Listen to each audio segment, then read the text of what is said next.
আল্লাহর হুকুমকে বাস্তবায়ন করার জন্য হযরত ইব্রাহিম আলাইহিস সালাম তার প্রিয় সন্তানকে কুরবানি দিতে এক চুল পরিমাণ তিনি দ্বিধাদ্বন্দ্ব করেননি। তিনি আল্লাহর খুশিতে, আল্লাহর হুকুমে তিনি কুরবানি করেছিলেন। কিন্তু সেই কুরবানিটা আল্লাহর কাছে কবুল হলো এবং আল্লাহ তার সন্তানকে সরিয়ে একটি পশুকে কুরবানি দিয়ে দিলেন। তো এখন ব্যাপারটা হচ্ছে আমরা সেই আল্লাহর প্রেরিত মহামানবদেরকে আমরা অনুসরণ করি, আমাদের মহানবী সাল্লাল্লাহু আলাইহি সাল্লামকে অনুসরণ করি।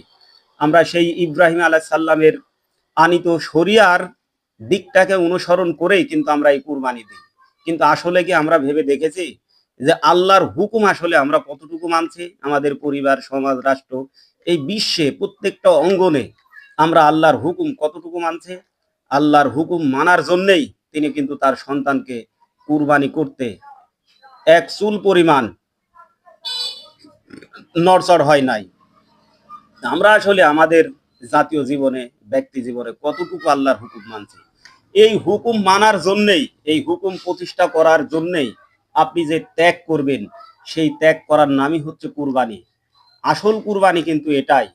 পশু কুরবানি করবেন, আনন্দ করবেন, মাংস খাবেন, সেটাও কুরবানি। কিন্তু কুরবানি শব্দের অর্থই হচ্ছে ত্যাগ। কিন্তু আগে আসলে কি ত্যাগ করবেন? আপনাকে সিদ্ধান্ত নিতে হবে যে যেভাবেই হোক আমি আল্লাহর হুকুমকে বাস্তবায়ন করব, আল্লাহর হুকুমকে সমুন্নত করব।